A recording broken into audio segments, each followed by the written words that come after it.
Hello viewers, एक बार फिर से स्वागत है आपके अपने यूट्यूब चैनल में। महत्वपूर्ण मध्य प्रदेश सामान्य ज्ञान सीरीज में पिछले लेक्चर में हमने बड़वानी और खरगोन जिले के बारे में पढ़ा था। आज हम खंडवा और उज्जैन जिले के बारे में जानेंगे। यदि आपने MPGK की पिछली क्लासेस नहीं देखी हैं तो प्लेलिस्ट में जाएं और बाकी की क्लासेस भी देखें। यदि आपने अभी तक इस चैनल को सब्सक्राइब नहीं किया है तो प्लीज़ सब्सक्राइब ज़रूर करें। स्टार्ट करते हैं आज का लेक्चर, बने रहें लास्ट तक। सबसे पहले जानेंगे उज्जैन जिले के बारे में। उज्जैन जिले के पड़ोसी जिले कौन कौन से हैं तो आगर, शाजापुर, देवास, इंदौर, धार और रतलाम। कौन कौन से हैं? आगर, शाजापुर, देवास, इंदौर, धार और रतलाम। ये उज्जैन जिले के पड़ोसी जिले हैं। यहाँ की जनसंख्या 19,86,864 व्यक्ति है। यहाँ का लिंगानुपात 955 है। कितना है? उज्जैन जिले का लिंगानुपात 955 है। यहाँ की साक्षरता 72.3% है। यहाँ का जनसंख्या घनत्व 326 व्यक्ति प्रति वर्ग किलोमीटर है और क्षेत्रफल है 6,091 वर्ग किलोमीटर। कितना है? 6,091 वर्ग किलोमीटर। उज्जैन महाकाल की नगरी है। आगे देखेंगे यहाँ की प्रमुख तहसील कौन कौन सी हैं तो यहाँ की प्रमुख तहसील है खाचरोद, महिदपुर, तराना, नागदा, घटिया, बड़नगर और उज्जैन यहाँ की प्रमुख तहसीलें हैं। आगे देखेंगे महाकवि परिमल ने उज्जैन को पृथ्वी के रत्न के समान कहा है। नेक्स्ट है महाकवि कालिदास ने उज्जैन को स्वर्ग का चमकता खंड कहा है। कालिदास जी ने उज्जैन को स्वर्ग का चमकता खंड कहा है। स्वर्ग का चमकता खंड कहा है। आगे देखेंगे महत्वपूर्ण बिंदु है प्रसिद्ध अंतर्राष्ट्रीय तैराक अद्वैत पागे मूलतः उज्जैन के हैं। नेक्स्ट है प्रदेश की पहली नॉलेज सिटी उज्जैन में स्थापित की जाएगी। मध्य प्रदेश की पहली नॉलेज सिटी उज्जैन में स्थापित की जाएगी। नेक्स्ट है सवाई जय सिंह ने 1733 में 1733 में जंतर मंतर वेधशाला का निर्माण कराया। नेक्स्ट है कायथा और डांगवाला ताम्र पाषाणकालीन स्थल हैं। जो उज्जैन के कायथा और डांगवाला हैं ये ताम्र पाषाणकालीन स्थल है। नेक्स्ट है प्रसिद्ध हरसिद्धि देवी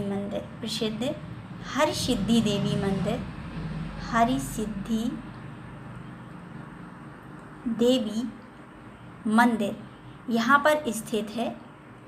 शिव पुराण के अनुसार सती की कोयनी यहाँ पर गिरी थी। आगे देखेंगे भौगोलिक बिंदु कौन कौन से हैं। कुल जनसंख्या दृष्टि से सर्वाधिक अनुसूचित जाति का प्रतिशत इसी जिले में है। सर्वाधिक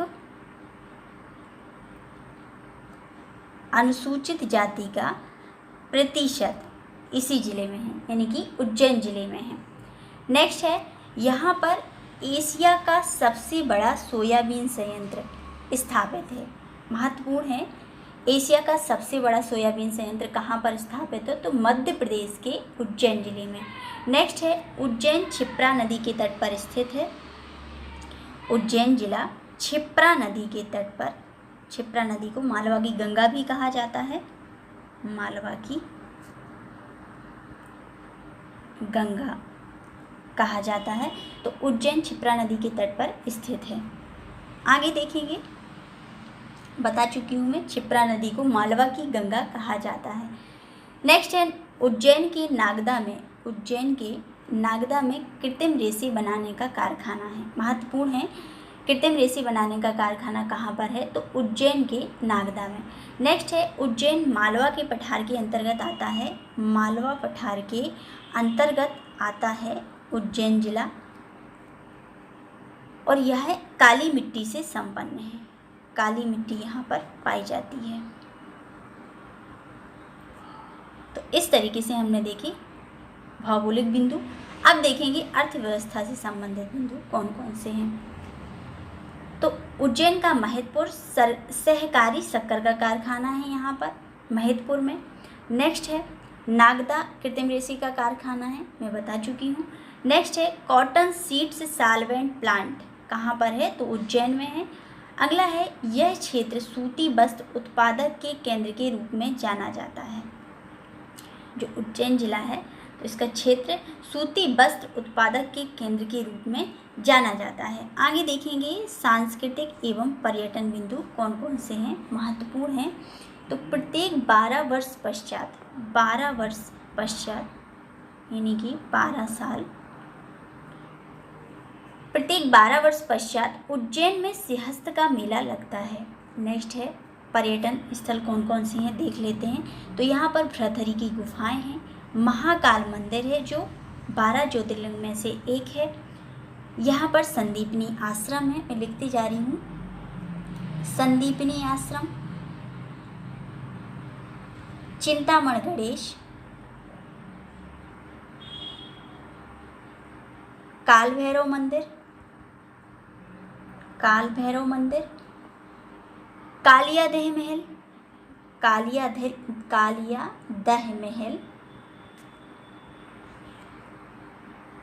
साक्षी गोपाल मंदिर,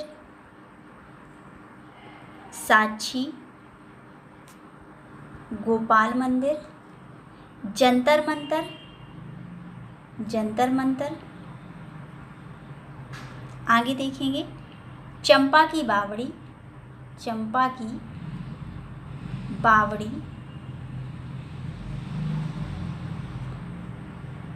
हरिसिद्धि मंदिर, मंगलनाथ मंदिर और वैशटेगिरी स्तूप यहाँ पर पर्यटन स्थल है। नेक्स्ट है टेपा सम्मेलन का आयोजन प्रतिवर्ष उज्जैन में किया जाता है। यह एक व्यंग्यात्मक आयोजन है। अब देखेंगे हम ऐतिहासिक बिंदु कौन कौन से हैं। तो कायथा और नागदा पुरातात्विक स्थल हैं। उज्जैन का कायथा और नागदा पुरातात्विक स्थल है। नेक्स्ट है उज्जैन को मंदिर मूर्तियों का नगर कहा जाता है, इसमें मेंशन नहीं है, मंदिर और मूर्तियों का नगर कहा जाता है उज्जैन को। नेक्स्ट है प्राचीन नाम अवंतिका है, महत्वपूर्ण है। प्राचीन नाम क्या है, अवंतिका है। नेक्स्ट है उज्जैन को महाकाल की नगरी कहा जाता है, सभी जानते हैं। नेक्स्ट है 600 BC यानी 600 ईसा पूर्व में भारत के 16 महाजनपदों में शामिल अवंती की राजधानी उज्जैनी थी। नेक्स्ट है इस नगर को राजा विक्रमादित्य ने अपनी राजधानी बनाया था। नेक्स्ट है सम्राट अशोक उज्जैन के गवर्नर रहे थे। नेक्स्ट है यहाँ प्रतिवर्ष कालिदास समारोह का आयोजन किया जाता है, महत्वपूर्ण है, प्रतिवर्ष कालिदास समारोह का आयोजन किया जाता है। नेक्स्ट है कला एवं पुरातात्विक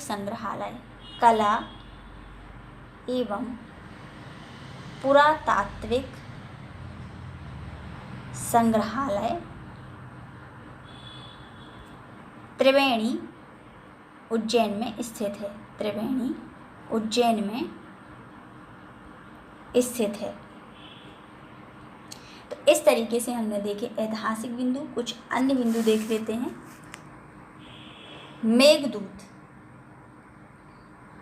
मेघदूत इस रचना में, मेघदूत एक रचना है, इस रचना में कालिदास ने उज्जैनी का सुंदर वर्णन किया है। कालिदास जी ने उज्जैनी का सुंदर वर्णन किया है। यहाँ पे उज्जैन में जन्मस्थली किस किस की रही देखेंगे हम। तो महाकवि कालिदास, शरद जोशी, बारहमेहर,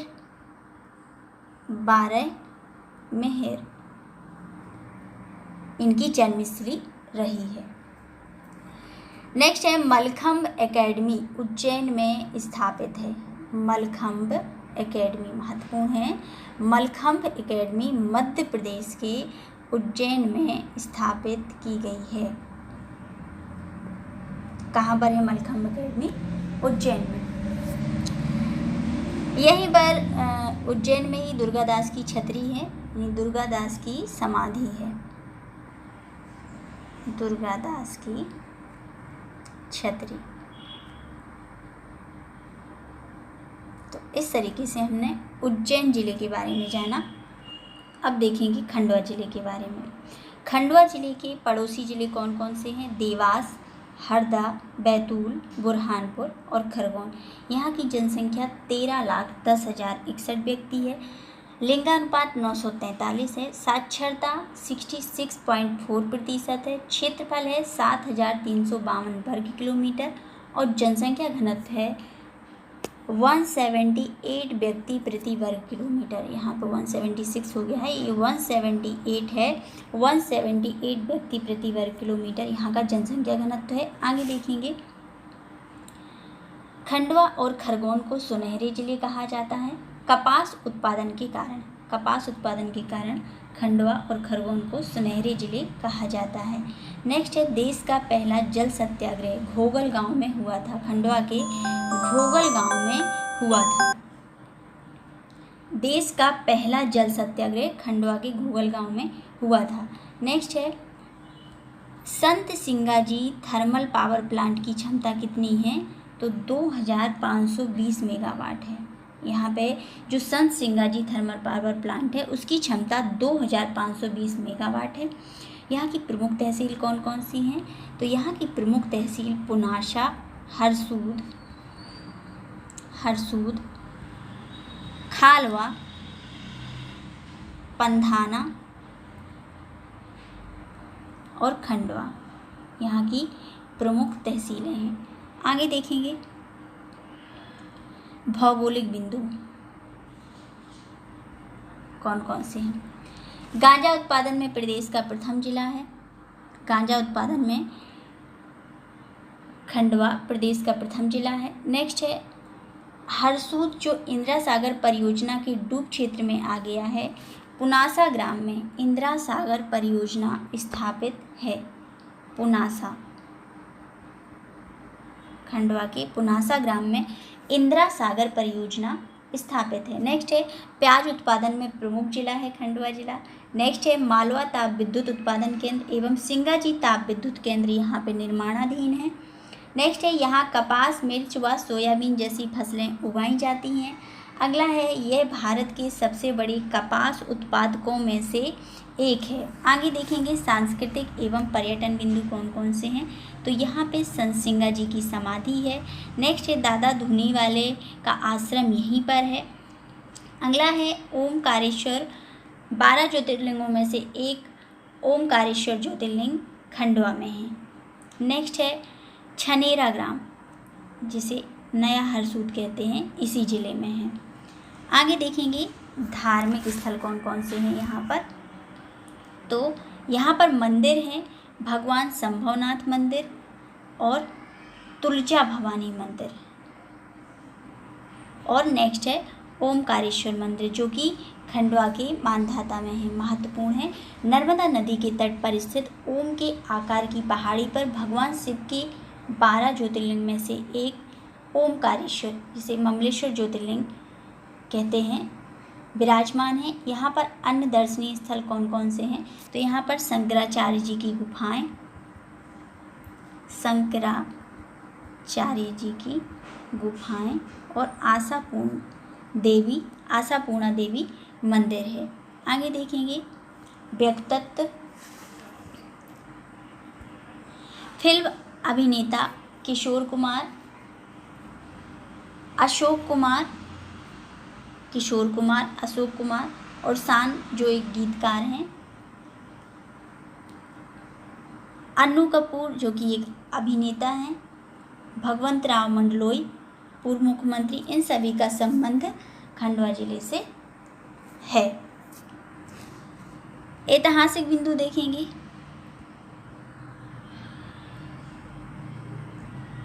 1 नवंबर 1956 को मध्य प्रदेश की राज्य का हिस्सा बना खंडवा जिला। तो इस तरीके से हमने खंडवा जिले के बारे में जाना।